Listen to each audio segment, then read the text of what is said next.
Tout le monde ne mérite pas le pardon, surtout lorsqu'ils détruisent la vie entière d'une femme. À 93 ans, Angie Dickinson, la star qui a captivé toute l'Amérique, a rompu le silence pour la première fois sur les 5 hommes qu'elle ne pardonnera jamais. Ce ne sont pas seulement des noms célèbres.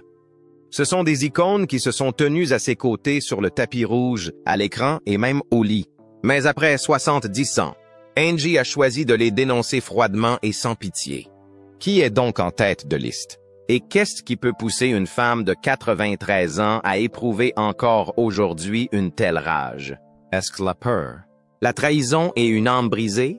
Angie Dickinson est née le 30 septembre 1931 à Combe, dans le Dakota du Nord, un endroit improbable pour donner naissance à l'une des icônes les plus séduisantes. D'Hollywood des années 1950 aux années 1970. Phil qui aimait écrire des poèmes et n'avait reçu aucune formation d'actrice. Angie est entrée à Hollywood comme un outsider. Mais en l'espace d'une décennie, elle a éclipsé des centaines d'autres beautés. Elle est apparue dans plus de 50 téléfilms et est devenue la première femme séduisante, héroïne d'action, sur les écrans américains.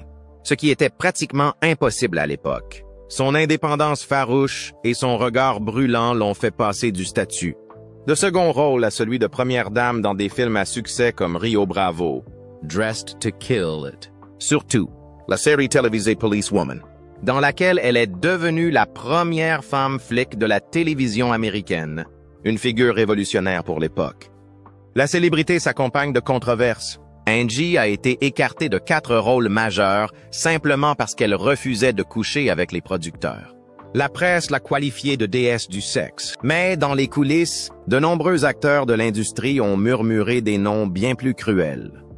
Sa relation avec Frank Sinatra, romantique dans les tabloïds, n'était en réalité qu'une suite de jalousie et de contrôle.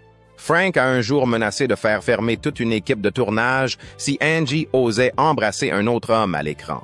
« Je l'aimais », dit-elle, mais je n'étais jamais vraiment moi-même en sa présence.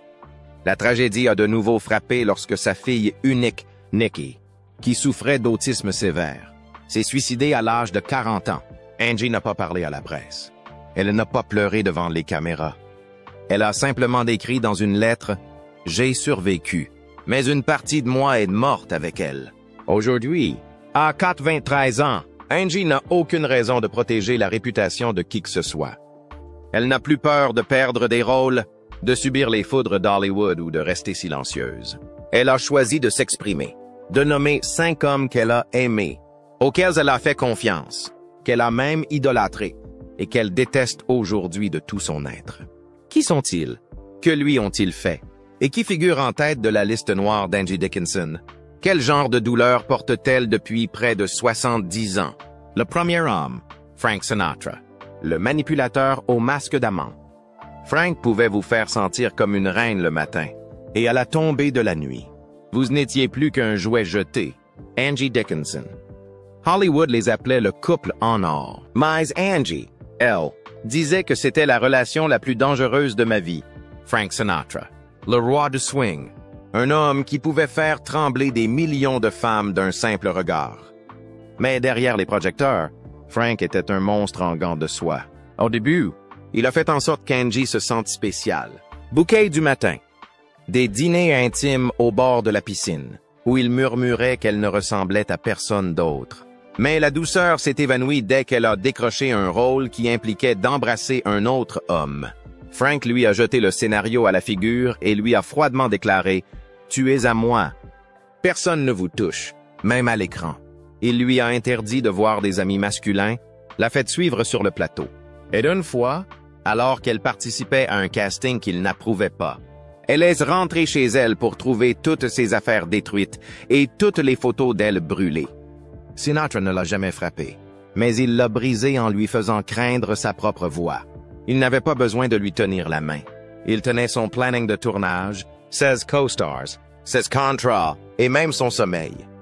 Angie a écrit un jour dans son journal « Il ne voulait pas que je l'aime. Il voulait que j'oublie que quelqu'un d'autre existait. » Le point de rupture est survenu en 1970, lorsqu'Angie a été nommée pour un rôle principal dans un film indépendant acclamé par la critique. Frank a appelé le réalisateur à 2 heures du matin et lui a dit « Si tu la gardes dans ce film, je ferai en sorte que tu ne travailles plus jamais à Hollywood. » Le rôle a disparu. Aucune explication. C'est à ce moment-là qu'Angie a réalisé qu'aimer Frank Sinatra, c'était comme vivre dans une cage dorée, et qu'à l'intérieur, elle n'existait plus. Et aujourd'hui encore, elle ne peut pas lui pardonner. J'ai aimé l'homme dont toutes les femmes rêvaient, mais je l'ai payé de mon âme. Et d'après Frank, elle est tombée entre les mains du deuxième homme, celui qui était à ses côtés à l'époque. Il l'a trahi de la façon la plus ignoble. C'était son mari et le pire cauchemar d'une mère. Le deuxième homme, Burt Bacharach, mon mari. L'homme qui a fait de moi une étrangère pour ma propre fille. Les gens me demandent pourquoi je le déteste. Je ne déteste pas. Je déteste. Parce qu'il ne s'est pas contenté de m'abandonner. Il a aussi abandonné notre pauvre fille. Angie Dickinson, Burt Bacharach, le génie musical, icône de la musique américaine des années 60 et 70, récompensé par un Grammy. Mais pour Angie, il n'était qu'un fugueur en costume de marque. Ils se sont mariés en 1965, alors qu'Angie était au sommet de sa carrière. Les médias les ont qualifiés de couple parfait. Elle, une star hollywoodienne. Louis, un brillant compositeur. Mais à l'intérieur de leur manoir de Beverly Hills, qui vaut $1 million, il y avait des nuits où Angie pleurait seule, tandis que Burt s'éclipsait sous prétexte de chercher l'inspiration. Peu de temps après, leur fille, Nikki Bacharach, est née d'un enfant pas comme les autres. Nikki a été diagnostiquée comme souffrant d'un trouble du spectre autistique, une maladie encore largement incomprise à l'époque. Angie est en crise. Burt est resté silencieux. Je tenais notre bébé dans mes bras, tremblante, et tout ce qu'il m'a demandé, c'est si elle allait affecter mon emploi du temps. À partir de ce moment-là, Angie a élevé Nikki seule. Elle a porté tout le fardeau à elle seule. Burt, au lieu d'être un père, a choisi de s'évader à travers de belles femmes, des yachts et des nuits endiablées à Las Vegas. Une fois, Angie l'a appelé pour lui demander de signer une demande de traitement spécial pour Nikki. Il lui a répondu « J'enregistre. Ne rappelez pas à moins qu'elle ne soit morte. » C'est alors que survint la plus cruelle des vérités. Burt avait trompé une jeune chanteuse pendant toute la grossesse d'Angie, et pas seulement une fois. Il l'a même emmenée dans leur maison pendant qu'Angie dormait à côté avec leur bébé. Je me suis réveillé au milieu de la nuit et j'ai entendu leurs rires en bas. Ce n'était pas de la musique. Ce n'était pas de l'art. C'était de la trahison. En 1981, ils divorcent. La presse n'en a pas fait grand cas. Le couple se sépare à l'amiable, mais Angie n'a jamais vraiment pardonné. Parce que Burt n'a pas seulement détruit la vie d'une femme. Il a brisé le monde fragile et minuscule d'une enfant innocente qui avait besoin de son père. Et après Burt est venu un autre homme. Pas un mari, pas son amant, pas même une aventure. Mais l'homme le plus puissant de l'industrie du divertissement de l'époque, qui a tué l'ambition et la liberté d'Angie d'un simple coup de fil. Il n'a pas eu besoin de la toucher. Il a juste dit une phrase. Et tout Hollywood a tourné le dos. Le troisième homme, Jack Webb, n'a pas eu besoin de me toucher. Un coup de fil a suffi. Il n'a pas eu de photo avec Angie, aucune rumeur romantique, aucun scandale public. Mais selon elle, c'est lui qui a détruit toute sa carrière en seulement 12 heures. Un magnat de la télévision. Un producteur à l'origine d'une série d'émissions à succès dans les années 1970. Un homme à qui toutes les actrices devaient sourire, même lorsqu'elles étaient au bord des larmes. Angie se souvient, une fois, j'ai refusé de coucher avec lui, pensant que j'étais assez célèbre pour être respecté. Le lendemain matin, 3 rôles ont disparu. Les contrats ont été annulés sans explication. Les amis du secteur chuchotent. « Vous lui avez dit non? Vous êtes foutu. » Personne n'osait prononcer son nom. Personne ne le regardait en réunion. Il avait le pouvoir de transformer une grande dame en paria en une seule phrase. Angie n'a pas pleuré. Elle a tranquillement rangé sa loge. Et ce jour-là, elle a compris que je pouvais conquérir le public, mais que je ne battrais jamais le système. Mais il y avait encore un autre homme, celui qui disait l'aimer plus que la vie elle-même. Pourtant, cet amour était enveloppé de surveillance, de jalousie et d'une peur étouffante.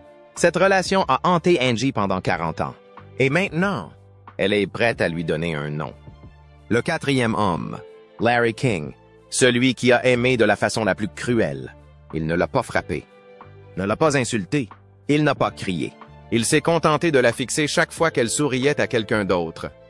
Puis, il a commencé à démanteler sa vie, lentement, délibérément. Il n'était pas aussi célèbre que Frank, pas aussi puissant que les producteurs. Mais il savait comment faire croire à Angie qu'il l'aimait plus que quiconque.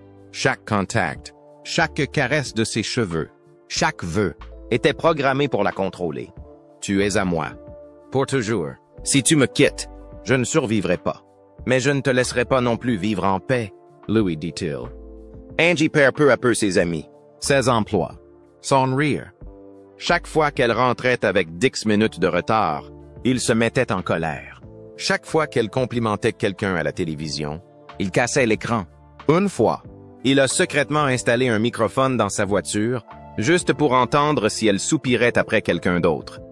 Lorsqu'Angie a voulu partir, il a bu, s'est cogné la tête contre un miroir et a saigné sur son épaule comme dans une scène de film d'horreur. « Je t'aime tellement que ça me rend fou », a-t-il murmuré. Et Angie a compris que ce n'était pas de l'amour. C'était une prison.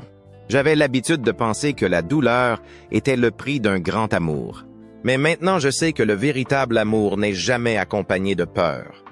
Et enfin, le nom le plus choquant de tous. Un homme qui a dit un jour qu'il considérait Angie comme sa famille. Mais ce qu'il a fait en coulisses l'a fait qualifier de trahison la plus dégoûtante de ma vie. Il ne l'a pas détruite à coups de poing. Il l'a fait avec une phrase devant 20 personnes, qui a fait en sorte qu'elle ne lève plus jamais la tête. Le cinquième homme, Johnny Carson, le faux sourire, la gifle publique. Il est monté sur scène, m'a serré dans ses bras devant des centaines de personnes, puis s'est penché vers moi et m'a murmuré quelque chose que je n'oublierai jamais. Je viens de te sauver de l'humiliation. Ne me fais pas regretter. Le cinquième homme n'était pas un amant, pas un mari, ni un prétendant jaloux. C'était un ami, quelqu'un qui a dit un jour qu'il considérait Angie comme sa famille. Il était l'animateur légendaire d'une grande émission de divertissement où Angie a été invitée à recevoir un prix pour l'ensemble de sa carrière. La presse a parlé d'un retour émouvant de la reine de l'écran. Mais pour Angie, ce fut la soirée la plus humiliante de sa vie. Quelques minutes avant de monter sur scène, il a reçu un vieil extrait. Une scène supprimée dans laquelle Angie mentionnait accidentellement un producteur précédemment accusé d'abus. Le clip aurait pu relancer un scandale, la dépeignant comme une personne déterrant le passé pour attirer l'attention. Au lieu de la mettre en garde ou de la protéger, il a choisi de sourire, de la prendre dans ses bras et de jouer les sauveurs. Puis, indirect, devant les caméras, il a retourné le couteau dans la plaie. Notre Angie est une icône intemporelle. Une femme qui sait quand parler et quand se taire. La foule a applaudi. Angie est restée silencieuse, parce qu'elle savait que c'était un avertissement. À l'antenne, au monde entier, qu'elle avait dépassé les bornes en osant prononcer ce nom. Et c'est lui, Plotard, qui a contribué à effacer son nom des listes de candidats. Personne n'y a cru. Personne ne l'a vérifié. Seule Angie et ses yeux savaient ce qui s'était réellement passé. Je n'avais pas besoin de son amour. J'avais besoin de sa loyauté. Mais il a choisi le public. Pas moi. 5 hommes. 5 noms qui, autrefois, ornaient les photos, alimentaient les rumeurs et dominaient les couvertures des magazines.